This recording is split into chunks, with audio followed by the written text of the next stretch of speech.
Hi everyone, it's Ash from FPL Hints, back with some more pre-season FPL content ahead of the 24-25 season. As always, if you're able to like, share and subscribe, that would be greatly appreciated.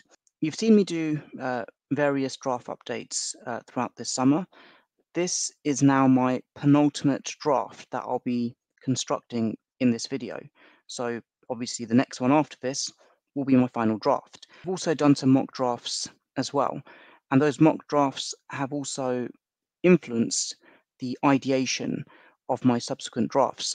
So what I'm going to do is just do a quick reminder of where I'm at on my current draft and what changes I'm going to make. So here we go. This is where it was from the last time. So here we are with the most recent iteration. I had Henderson in goal, a very heavy defence of Saliba, Trent, and Gvardiol, and that's something I'll definitely be overhauling in this draft. A midfield of Palmer, Saka, Foden, and Gordon, so no Mohamed Salah, and I've got Rodgers there as well. And then a two-man attack of Watkins and Isak, so no Haaland as well. So I have flip-flop between having Haaland and Salah, not having Salah, not having Haaland, and not having either of them. But I've made a decision on this now. And the bench, Fabianski, Cannon, Barco, and Harwood Bellis. So even without the two main premiums, I've got a very light bench, albeit the funds have been spread all across the pitch. So what I'm looking to do basically is, the two 4.0 defenders, I think they are still a must for me. The dud sub forward, I might also look to keep with a 3-5-2 formation, but I'm going to try and get Haaland back, going to try and get Salah back in as well. In terms of what we saw with the Community Shield, there were more questions than answers with Haaland. Of course, didn't score in that match. And to be fair, he's had a reasonable pre-season with a hat-trick against Chelsea, who he's also playing in the opening fixture as well. Key thing with Haaland and also with Mohamed Salah is that they've got the rest in as a result of not playing any international football during the summer. I'm really focused on value, that if I'm going to get them in, I really have to get value all across the pitch. So ultimately, I think the clue for me in terms of the direction of travel I want to go is the BPS changes as well. That the changes that have come into force, in some ways, they will be a bit more adverse to certain defenders. So they'll get marked down in some respects. And with that in mind, I'm not going to have a heavy defense. So I'm going to go straight to the transfers page now for my penultimate draft. So look, 4.0 goalkeepers. As of now, we simply don't know any playing 4.0 goalkeepers. And just on that front in particular, again, I'm not really massively infused about the percentage on official FPL because a lot of it is down to auto select and casual managers as well. So let's not read too much into that. But yeah, you got Turner, Fabianski. I think Valdemarsen's actually got a higher percentage in some of the elite level teams, surprisingly. You got Danny Ward, who of course was playing for Leicester the last time they were in the Premier League, but they've got Hermansen now as well. So Hermansen is locked in start. There's literally no 4.0 options. And if anything, I want to make sure I pick a goalkeeper that's least likely to hit 3.9 2 weeks into the season. And Turner, eye-watering high ownership, and he's got competition with Matt Sells and the other new goalkeeper, Miguel, that they've signed as well. So I'd be very surprised if Turner starts at all, unless Forest have some sort of injury crisis. So I'll stick with Fabianski for now, but I could potentially, if I really wanted to, just go to just Crystal Palace for a moment. You look at the options that they have as well. Got Johnson 4.5, Matthews 4. So with Johnson, if he was 4.0, which of course he isn't, I could have almost had like a locked-in Crystal Palace goalkeeper. And I know some have done that with Flecken and Valdemarsson, but for now, I'll just stick with Fabianski for this draft. I am going to get rid of Saliba. I am going to get rid of Trent Alexander-Arnold and also Gvardiol as well for now. I'm also going to just make some changes to my 4.0 defense. So looking at the ownership levels here, again, looking at this, you'll say, oh, Barco, Harwood, Bellis, must-haves, got Wout Weiss, safe for X-Mins. I was very surprised to see that Aaron Cresswell, who was a almost go-to player in seasons gone by, is now 4.0 million. But of course, his X-Mins are a massive concern. There was a time when he'd get like double-digit attacking returns, but again, no longer in that sort of form anymore. So he's not on the menu. But someone who is an ex-West Ham player, it's Ben Johnson.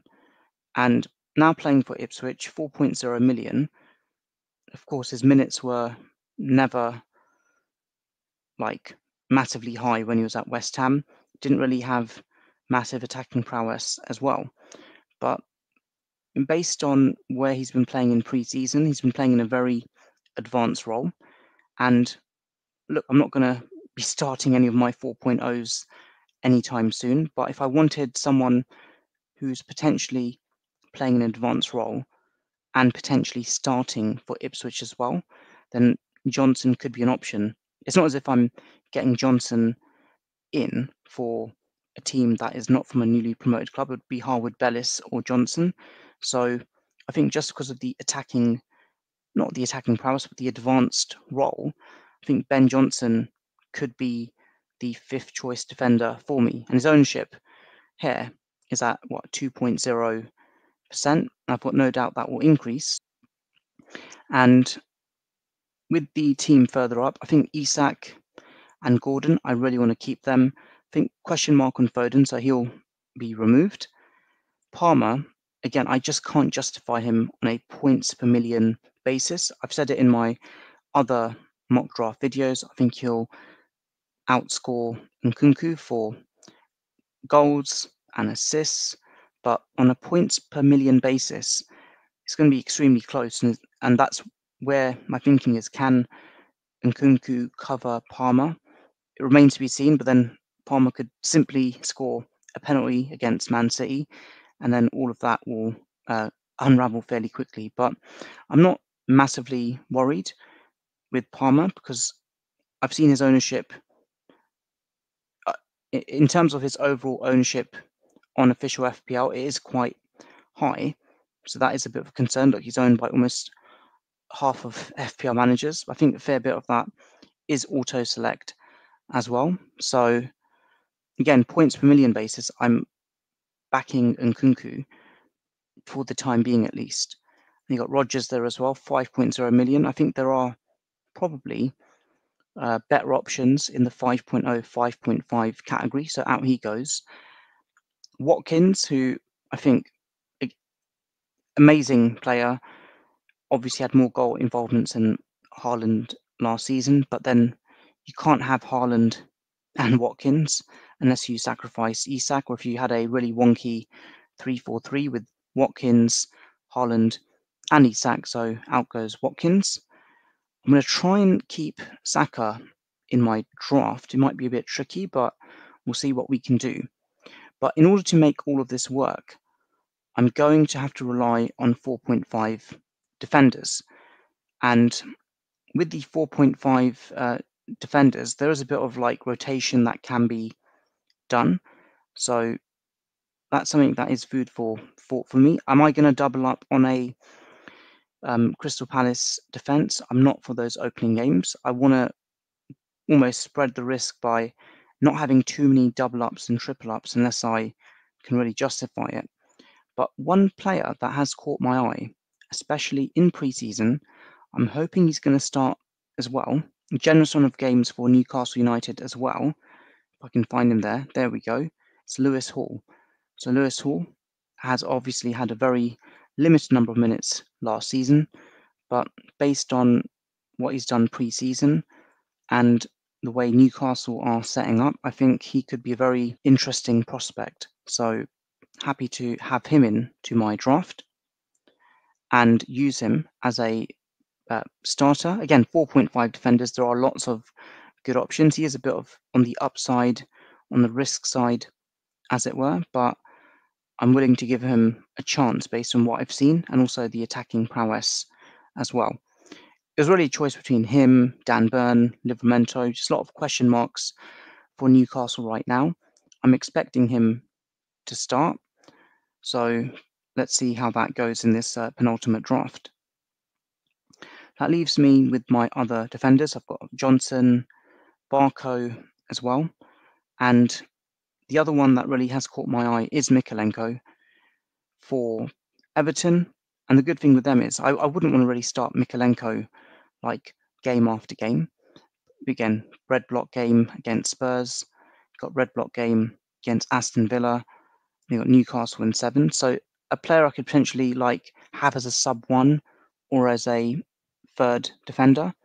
And there are some rotation options with Mykolenko as well. So in he comes. And the other player who has really caught my eye, if I just get him up here, it's Robinson of Fulham. Again, you can ignore the United match, but then you've got Leicester, Ipswich, West Ham, got Forest in those opening games as well. And the attacking prowess has gone completely under the radar. If we just remember last season, clocked up 6 assists, had 6 clean sheets as well. I mean, 15 fantasy returns for a 4.5 million defender almost sounds like a cheat code. So looks quite promising. Really want to get him in. Got Van der Ven as well, but then with him, I know he scored a few goals last season as well for Spurs. 3 goals, 5 clean sheets. A clean sheets or lack thereof is a concern. With Mykolenko, I was looking for a rotating pair as well, but then the problem here is that who would I start alongside Paul and Mykolenko in game week 1? So if I want Robinson in, then I need to make sure I've got a other starting defender for game week 1. Got Gay, who's going to Newcastle, alleged highly linked move, so he's one that I'll be keeping an eye on as well, especially if there are ex-mins concerns for Lewis Hall. So you've got Ezri Konsa. I really want to get Ezri Konsa in, but again, tricky opening game against West Ham at the London Stadium. But with him, interestingly enough, got those green block games as well after game week 2. We could easily start him from game week 3 up until game week 6. So he's on the radar as well. But then it's just working out who offers that value. Someone who at 4.5 you'd want to also start as much as possible as well and not rely on the 4.0s. But it's a tough one just to work out who you'd get. I want to go to Robinson, but it's the question is then I'd have to start Barco and Mykolenko in that opening game or rely on Harwood Bellis against Newcastle. So I need to make it make sense, as it were, as well. And of course, I won't be going double Newcastle on the defence. Not sure how likely it is that he'll start, but Quanta has also caught my eye at 4.5 million. And just a reminder of his minutes last season, well over 1,000 minutes as well. So looking at the fixtures that he's got, very generous run of games. I'm not sure of how likely it is that he's going to start. So we'll revisit that final berth. But like I've said, I want to just literally do a full U-turn here, and I want to get in Mohamed Salah, and of course I want to try and get Haaland in as well. So in they come to see if I can make it all add up. But of course, have to sacrifice the premium defense here.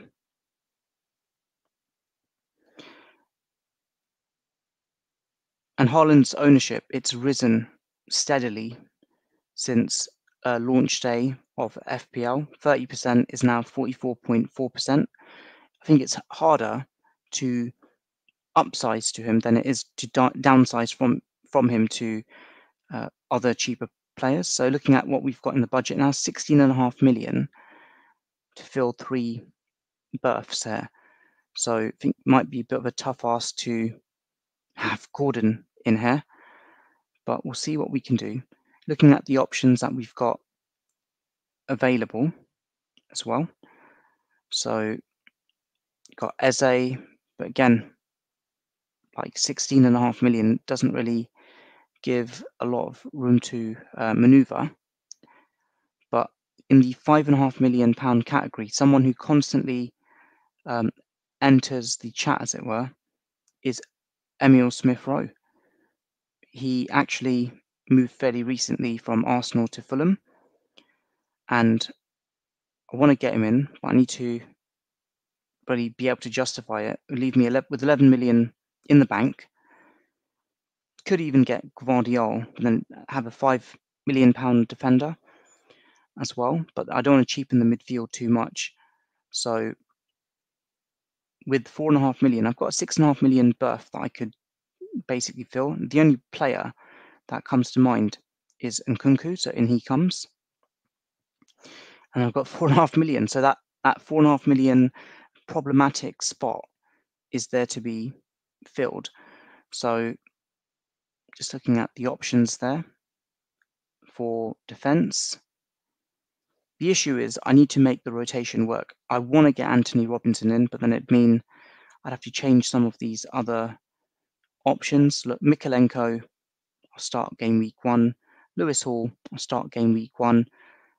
Can't start Barco or Johnson in game week 1. So ideally, I'd want someone who's 4.5 million and has a reasonable fixture in game week 1 as well. And let's just park Robinson aside. You've got Martinez of Manchester United as well. Looking at the fixtures, Fulham, Brighton, Southampton in those opening games, Crystal Palace as well. Bit of a hard one to justify. Got Ait Nouri, but then the fixtures are quite tricky early on, so I would probably want to avoid him. Got Luca Dean. Looking at what he's done in seasons gone, I'm surprised he's 4.5 million. Looking at his pricing from seasons gone by.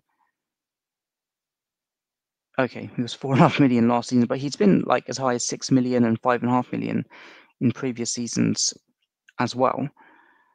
So, yeah, got Livramento. I think if Quansah is the cheap way to get into the Liverpool defence, but then it's like, do I really want to go all the way from Trent to Quansah? Does that cover it? I don't think it does. So it's basically missing piece of the jigsaw. I've quietly managed to sneak in Saka, Salah, Haaland, Gordon, Isak, and Nkunku into this draft, and Smith-Rowe as a bit of a maverick pick as well. Got Van der Ven, looking at his fixtures as well. Start him against Leicester, Everton, but then you've got the red block games against Newcastle and Arsenal. It's just the lack of clean sheets is a massive issue there. There really aren't that many options if you go further down. I mean, there are options, but then it's like potential starters, as it were. Because then I'd start Van der Ven in game week 1. I'd start him in game week 2 against Everton, but then I'd want to bench Mikalenko. It's this problem of like too many of these defenders who are 4.5. They've got effectively playing against each other in the opening games. I think Ezri Konsa is the logical one.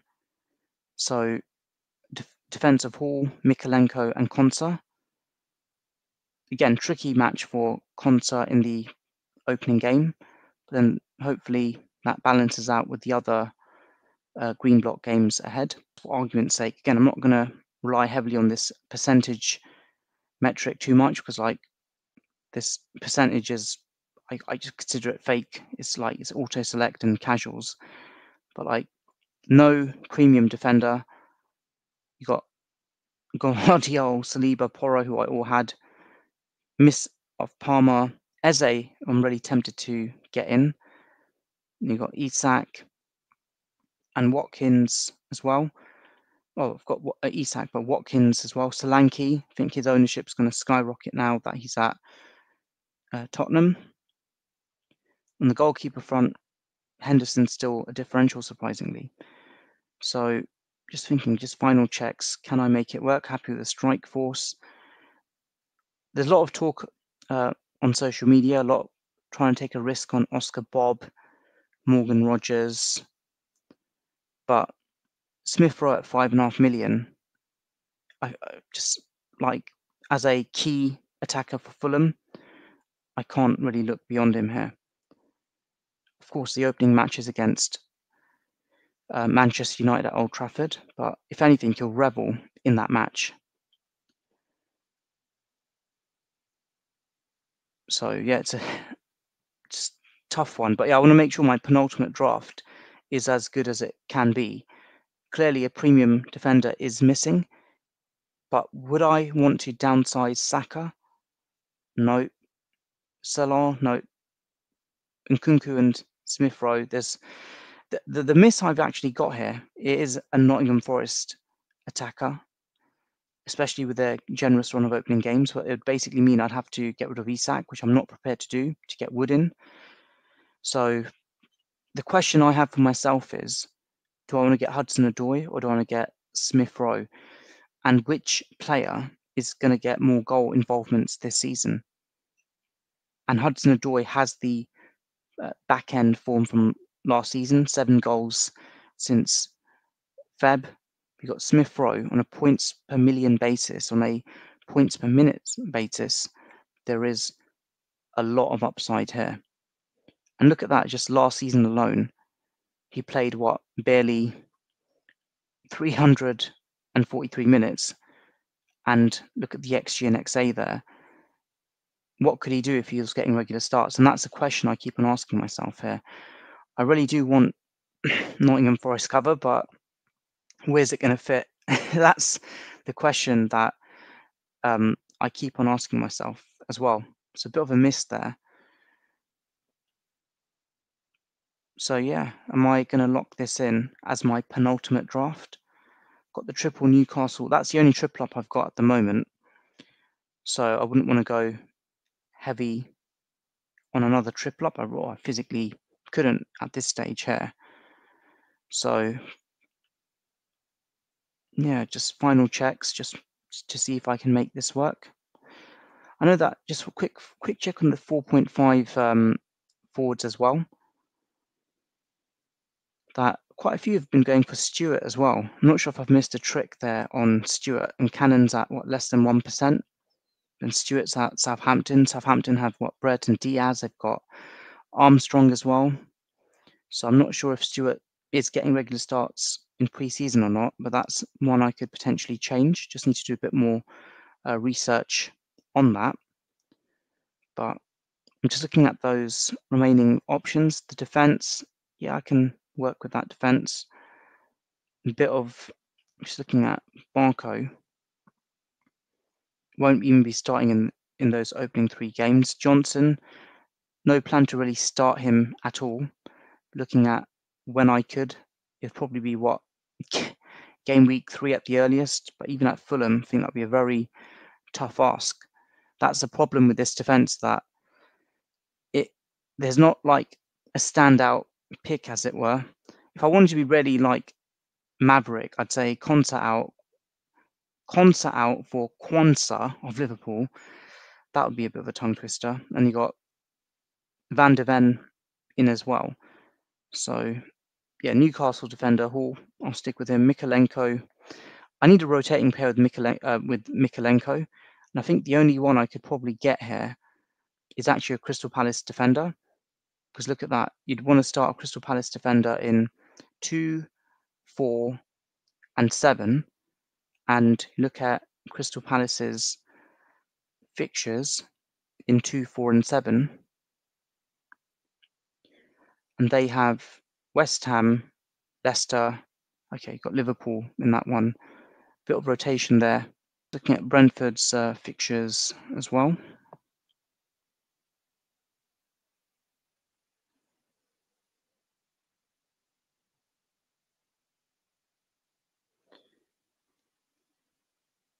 So with Brentford, I wouldn't want to start a Brentford player in 2, 4 and 5. But even against Crystal Palace, it would be a bit of a tough ask as well.